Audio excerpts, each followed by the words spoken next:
Howrah station চত্বরে বিশাল সংখ্যায় নগদ টাকা, ক্যাশ টাকা এক জায়গা থেকে অন্য জায়গায় নিয়ে যাওয়া হয়। তার উপরে লাগাম পড়াতে পূর্ব রেলের আরপিএফ সবসময় তৎপর থাকে। অপারেশন সতর্ক চালানোর সময় এক ব্যক্তিকে দেখে সন্দেহ হয় আরপিএফ এর। তার ব্যাগ খুলে দেখাতে বলা হয় তাকে। শনিবার 22 নভেম্বর ওই ব্যক্তিকে সন্দেহজনক অবস্থায় ঘোরাঘুরি করতে দেখতে পেয়ে কর্তব্যরত আরপিএফ আধিকারিক তাকে ব্যাগ খুলে দেখাতে বলেন। সেই সময় কি হয় জানেন? তার ব্যাগ থেকে কত টাকা উদ্ধার হয় জানেন? 37,64,000 টাকা নগদ উদ্ধার করা হয়েছে। সেই টাকা যখন তাকে কাগজ দেখাতে বলা হয়, সে কোনো রকম কাগজ দেখাতে পারেনি। এর জেরে ওই ব্যক্তিকে আধিকারিকরা গ্রেপ্তার করেন ও আইনি ব্যবস্থা নেওয়া হয়। ওই বিপুল পরিমাণ টাকার আইনি প্রক্রিয়ার জন্য আরপিএফ পোস্ট হাওড়া সেন্ট্রালে রাখা হয়েছে ও সমস্ত রকম ব্যবস্থা নেওয়া হচ্ছে। আগে আপনাদের ছবিটা দেখাই, কিরকম থরে থরে সাজানো রয়েছে। দেখুন ক্যাশ টাকা, দেখুন।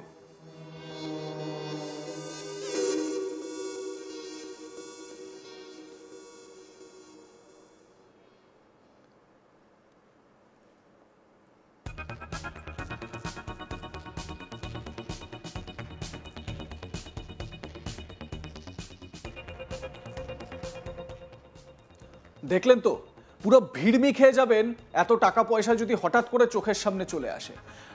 আমার আপনার মতন সাধারণ মানুষ এত টাকা যদি এক জায়গায় দেখে নেয়, তাহলে তো আমাদের এক সপ্তাহে জ্বর চলে আসবে গায়ে। সেই টাকা গুনে আমরা শেষ করতে পারবো না। এই রকমই ঘটনা হাওড়া স্টেশনে ঘটেছে, এক ব্যক্তিকে গ্রেপ্তারও করা হয়েছে। আমার সহকর্মী বৈদ্যনাথ ঝা এ বিষয়ে তার প্রতিবেদনে কি জানাচ্ছেন, আসুন শোনাই। পরিমাণ নগদ টাকা সহ এক ব্যক্তিকে গ্রেপ্তার করলো আরপিএফ আধিকারিকরা। ঘটনাটি ঘটেছে হাওড়া 8 নম্বর প্ল্যাটফর্মের দিল্লি এন্ডে। সূত্রে মারফত জানা যাচ্ছে যে 8 নম্বর প্ল্যাটফর্মে যখন আরপিএফ আধিকারিকরা অপারেশন সতর্ক হিসাবে তদন্ত করছিলেন, সেই সময় এক ব্যক্তিকে সন্দেহবশত দেখতে পান। তার কাছে 4টি পলি ব্যাগ ছিল। আর যখন তাকে জিজ্ঞেস করা হয় যে এই পলি ব্যাগে কী রয়েছে, তখন সে কোনোভাবে সদুত্তর দিতে পায়নি। তখনই আরপিএফ আধিকারিক সেখানে একটি ব্যাগ ছিঁড়ে দেখেন তাতে বিপুল পরিমাণ নগদ টাকা ছিল। স্টেশন পরিসরে প্রচুর ভিড় থাকার কারণ সেইখান থেকে সেই আটক করা ব্যক্তি টুনু যাদব ও যে 4টি প্যাকেট ছিল তাকে নিয়ে আসা হয় আরপিএফ পোস্টে। ও সেইখানে এক একটি করে প্যাকেট খোলা হয় ও খুলে যখন গুনতি শুরু করা হয়, তখন সেই অ্যামাউন্ট দাঁড়ায় 37,64,000 টাকা। এই বিপুল পরিমাণ টাকা হাওড়া থেকে বেনারস উদ্দেশ্যে পাঠানো হচ্ছিল কুরিয়ার মারফত, এমনটাই জানা যাচ্ছে। টুনু যাদব বালির রামচন্দ্রপুর দুর্গাপুরের বাসিন্দা রয়েছে। তাকে একজন এই কুরিয়ার যে বেনারসের পাঠাবার জন্য দিয়েছিলেন, যে 13009 গাড়ির যে এসএলআর রয়েছে সেই এসএলআরে তোলার জন্য। কিন্তু তার আগেই যখন সে 8 নম্বর প্ল্যাটফর্মে বসেছিল, গাড়ির অপেক্ষায় ছিল যে সেই এসএলআরে এই প্যাকেটগুলো তুলবে, তার আগেই তদন্তকারী যে আরপিএফ আধিকারিকরা ছিলেন তাদের নজর পড়ে ও হাতে নাতে তাকে সেখান থেকে ধরা পড়ে।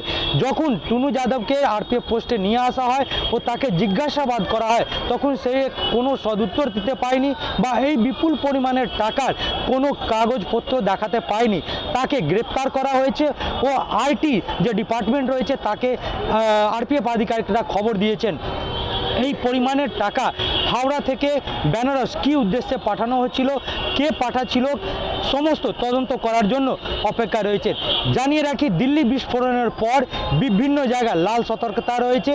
আর সেই জেরে হাওড়া স্টেশনে যখন আরপিএফ আধিকারিকরা অপারেশন সতর্ক হিসাবে কাজ চালাচ্ছিলেন, সেই সময় এই টুনু যাদবকে সন্দেহ করে দেখতে পান ও তাকে জিজ্ঞাসাবাদ করে এই বিপুল পরিমাণ টাকা তারা বাজেয়াপ্ত করেছেন। এর আগে বহুবার হাওড়া স্টেশনে বিপুল পরিমাণের টাকা, সোনা গয়না সহ উদ্ধার করা হয়েছে। আরপিএফ আধিকারিকরা বিভিন্ন সময় এইদেরকে দমন করার জন্য সতর্ক হিসাবে তারা অপারেশন চালাতে থাকেন। আর সেই অপারেশন চলছিল বলে তাদেরকে ধরতে পারা হয়েছে। গোপন সূত্রে হাওড়া স্টেশন একটা মুখ্য পাচারকারী রাস্তা রয়েছে, যেখান থেকে গুরুত্বপূর্ণ দেশের বিভিন্ন জায়গা যে রয়েছে সে টাকা হোক বা জিনিসগুলো পৌঁছে দেওয়ার একটা আসান রাস্তা বলে বলা যেতে পারে। সেই কারণে যে দুষ্কৃতীরা রয়েছেন তারা এই রাস্তাকে বাছাই করেন, কিন্তু আরপিএফ আধিকারিকদের যে সতর্কতা রয়েছে সেই কারণে এই ধরনের এই যে টাকা পাচার করার যে কাণ্ড রয়েছে তাদেরকে তারা হাতে নাতে ধরে ফেলেন ও টাকাগুলো বাজেয়াপ্ত করে আইটি আধিকারিকদের হাতে তুলে দেওয়া হয়। এইবার দেখার এই টাকার মালিক কে রয়েছে। এই বিপুল পরিমাণে যে 10 টাকা, 20 টাকা, 50 টাকা ও 100 টাকার যে নোট রয়েছে, সে নোটের যে পাহাড়, সে পাহাড় নতুন কারেন্সি নিয়ে যাওয়া হচ্ছিল বেনারস। কি কারণে, কি উদ্দেশ্য ছিল, সমস্ত তদন্তের বিষয় রয়েছে। যদিও আরপিএফ আধিকারিকরা আইটি আধিকারিকদের খবর দিয়েছেন, তাদের আসার পর এই বিপুল পরিমাণে বাজেয়াপ্ত 37,64,000 টাকা ও টুনু যাদবকে তাদের হাতে তুলে দেওয়া হবে। আপনাদের মতামত জানাতে ভুলবেন না। দেখতে থাকুন আজ তাক বাংলা। সাবস্ক্রাইব করুন আমাদের ইউটিউব চ্যানেলটি, বেল আইকন প্রেস করুন নোটিফিকেশন পেতে।